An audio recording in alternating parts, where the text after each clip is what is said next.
Ukrainien d'un côté, pétrolier russe de l'autre. La preuve que rien n'est réglé, même si Washington se félicite des premières avancées. Après le coup de fil hier à Vladimir Poutine, un entretien cette fois qualifié de très bon appel aujourd'hui à Volodymyr Zelensky. Le point en image avec Cécile Galuccio. Comme d'habitude, sa réaction est enthousiaste. Et comme d'habitude, c'est sur son réseau social que le président Trump a réagi. Je viens d'avoir un très bon appel avec le président de l'Ukraine, Zelensky. Il a duré environ 1 heure. Nous sommes sur la bonne voie. Un sentiment partagé par Volodymyr Zelensky, également sur les réseaux sociaux. J'ai eu une conversation positive, très substantielle et franche avec le président des États-Unis, Donald Trump. Nous pensons qu'avec l'Amérique, avec le président Trump et sous le leadership américain, une paix durable peut être atteinte cette année. Pourtant, dans les faits, les points de discorde entre les présidents russes et ukrainiens sont nombreux. Volodymyr Zelensky dit vouloir faire la paix. Vladimir Poutine, lui, a purement et simplement rejeté mardi le cessez-le-feu dans son entièreté, sans le dire ouvertement. C'est tout à fait cohérent avec sa position de longue date. Il ne veut pas accepter un cessez-le-feu. Il l'a fait savoir de manière très claire et très détaillée au cours de l'année écoulée. Il comprend toutefois qu'il est imprudent pour lui de le dire directement au président Trump, puisque ce dernier a fait de la fin de la guerre une très très grande priorité. Et surtout, Vladimir Poutine a conditionné la mise en place du cessez-le-feu à l'arrêt de l'aide militaire occidentale, y compris le partage de renseignements. Mais ce mercredi, Washington clarifie les choses. Le partage de renseignements en matière de défense de l'Ukraine se poursuivra. Le président ukrainien multiplie les concessions mercredi. Il a affirmé que son pays était prêt à cesser les frappes sur les infrastructures énergétiques et civiles russes. Mardi, Vladimir Poutine, lui, ne s'était engagé que sur les sites énergétiques.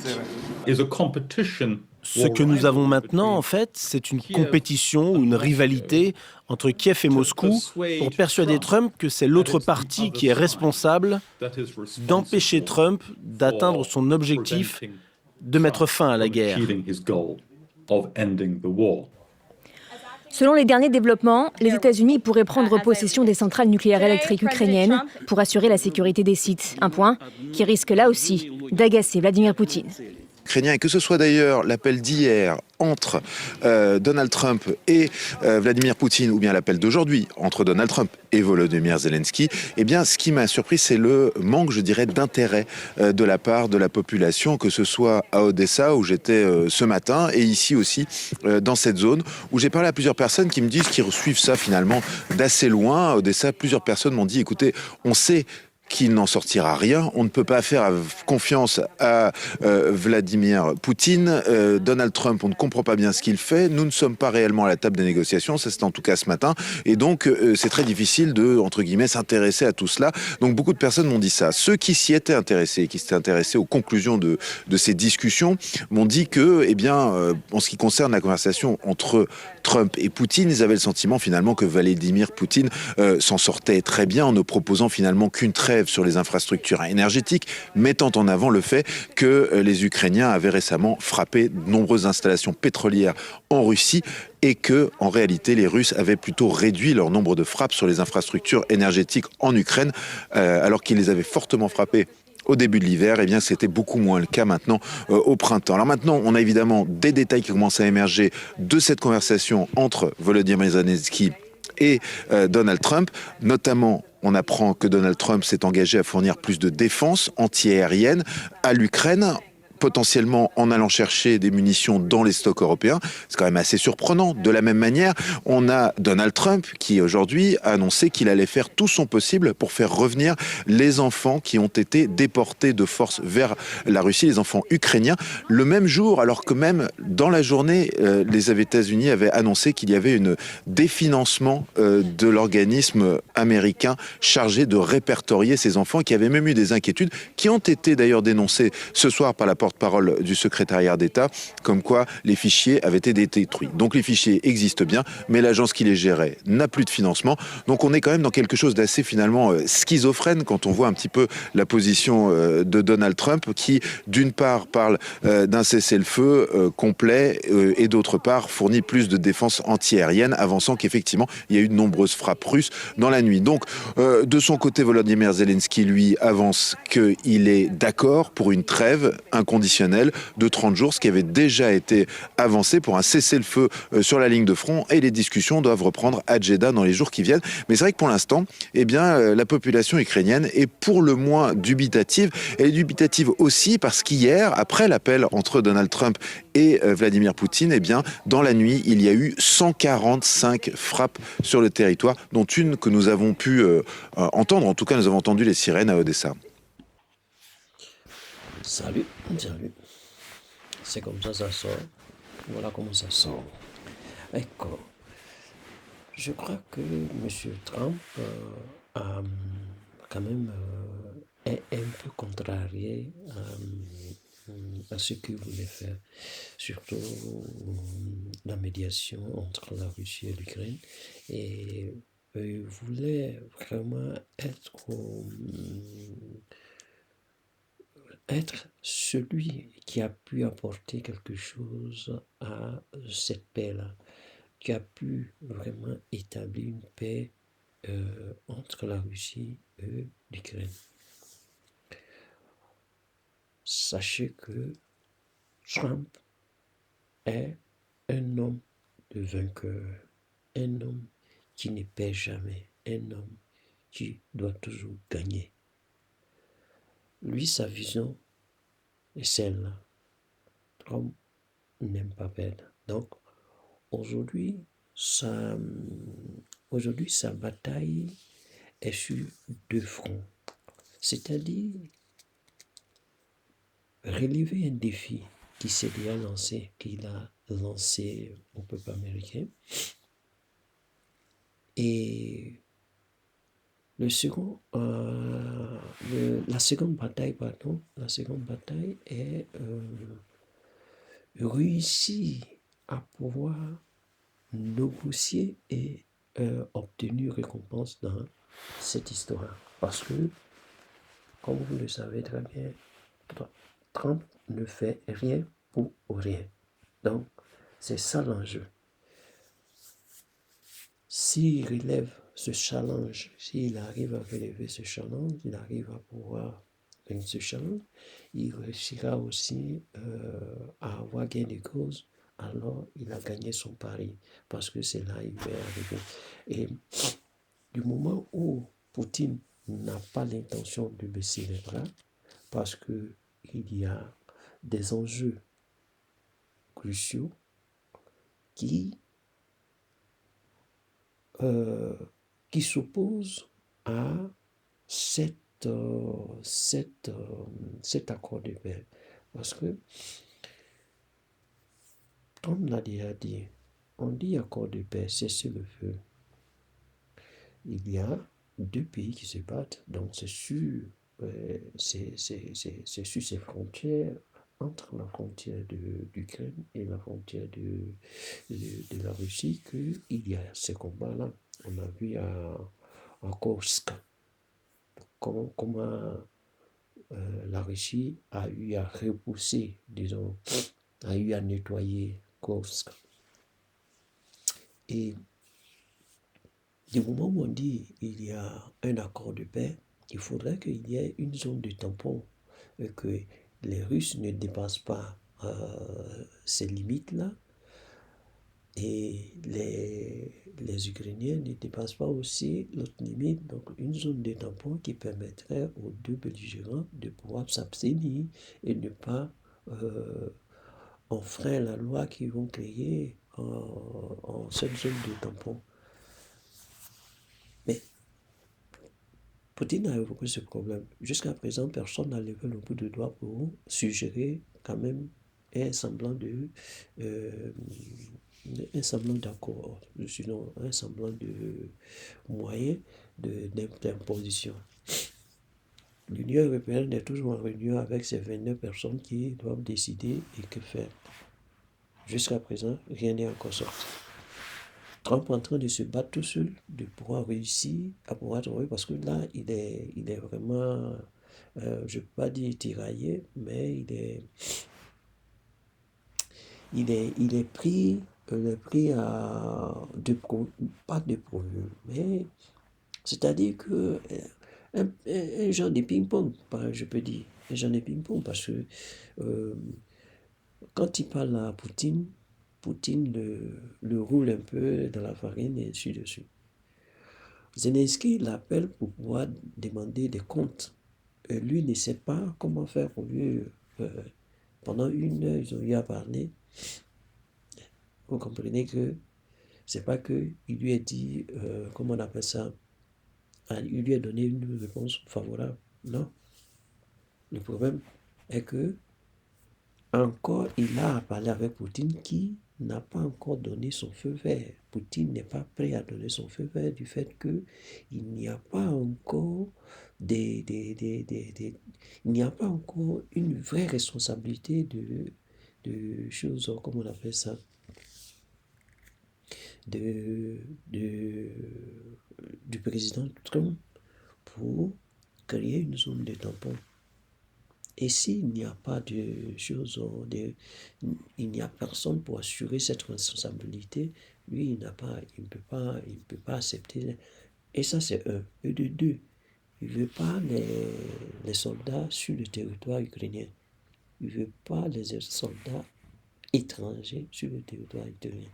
À la suite, comment on appelle ça?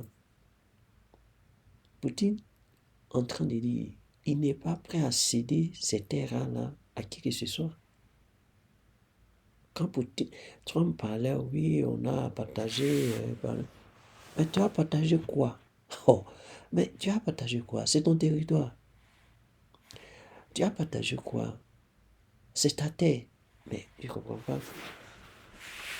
Si tu as fini de faire tout ça là, c'est parce que tu veux qu'il y ait la paix entre ces deux pays, non? Pas bene. Ok, tu peux te. S'il y a la paix, tu peux t'en aller, mais tu vas venir exploiter. Par rapport à quoi? Parce que tu sais que quand ces terres-là vont te permettre à créer encore des armes plus puissantes que ce que le Poutine a. Voilà pourquoi tu veux forcément avoir la primauté de pouvoir créer cette paix-là et enfin que chose, comment on appelle ça, on puisse te favoriser de pouvoir exploiter les terres là. Poutine n'est pas prêt à faire ça. Hein. Ça, faut te mettre ça en tête. Faut te mettre ça en tête. Donc, le central nucléaire qu'ils ont bombardé là, il faut savoir que c'est pas encore.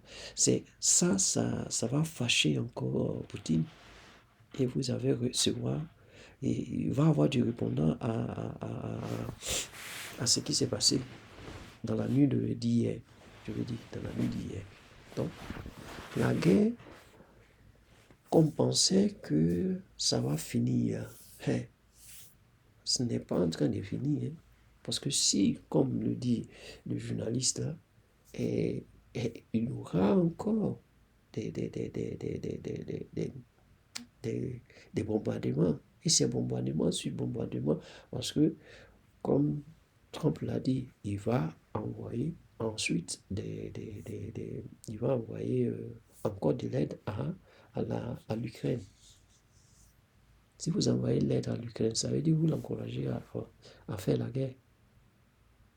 Et ça, c'est pas bien.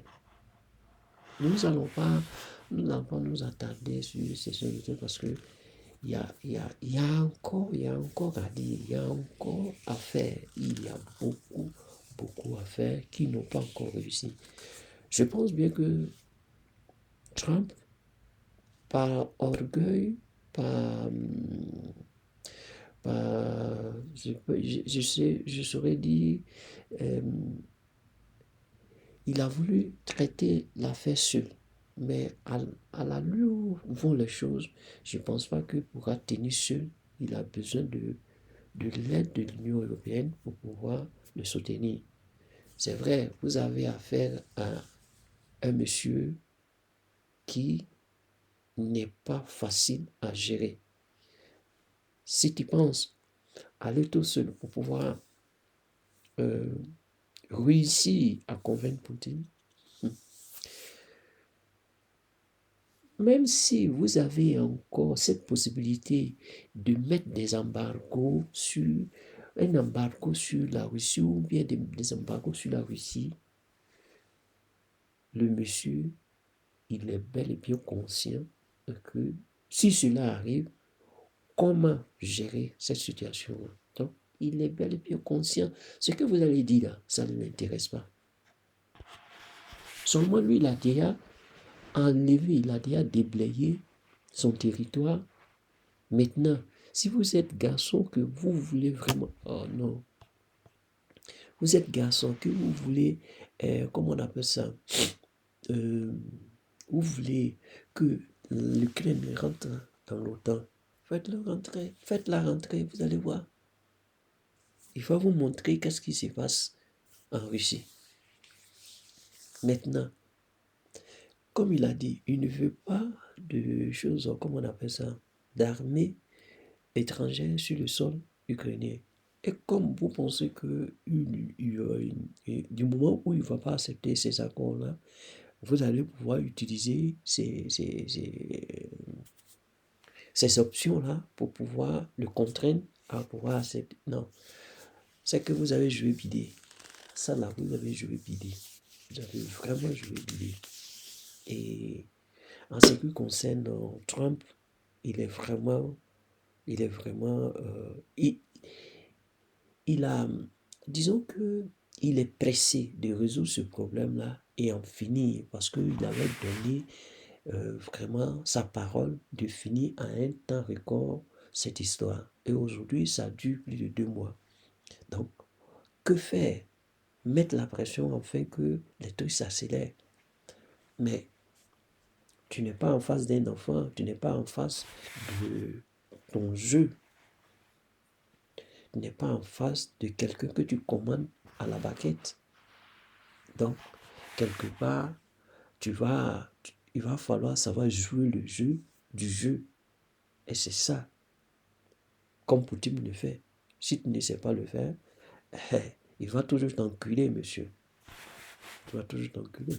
Donc, en ce qui concerne ce débat, bon, je crois que l'essentiel a été dit. Ce qu'on attend de Trump, c'est de réussir à pouvoir parler avec Poutine afin que lui donne son accord. Mais cela n'est pas un truc facile qui un coup de fil va pouvoir résoudre ce problème ou bien même aller par là avec Poutine. Parce qu'il y a de grands enjeux là, il y a de grands enjeux que Poutine ne veut pas laisser. Poutine ne va pas laisser. Donc, ce problème-là, il y a encore beaucoup à faire. Il y a encore beaucoup à faire. Selon moi, la première des choses à faire, de trouver une zone tampon aux frontières, c'est tout. À partir de là, vous pouvez commencer à dialoguer avec lui. Sinon, être là, parler avec lui en temps, il n'y a pas une zone tampon, il n'y a rien, il n'y a personne pour se responsabiliser sur cette trêve-là, à la volée. Non, il faut signer. Puis non. S'il doit signer, vous désignez. Voilà la zone tampon. Voilà, assurément, personne ne doit faire quoi que ce soit. Voilà les documents, vous pouvez signer. Là, il y a des garanties, il y a quand même, comment on appelle ça? Il y a quelqu'un qui prend la responsabilité de pouvoir s'imposer afin qu'il n'y ait pas de tiraillement. C'est-à-dire, de part et d'autre, se marcher dessus, je veux dire. De part et d'autre, ne pas dépasser ces zones-là. Parce que si quelqu'un qui vient dépasse la zone, elle a une infraction. Donc, en ce moment, on peut pénaliser ce côté-là. C'est, disons,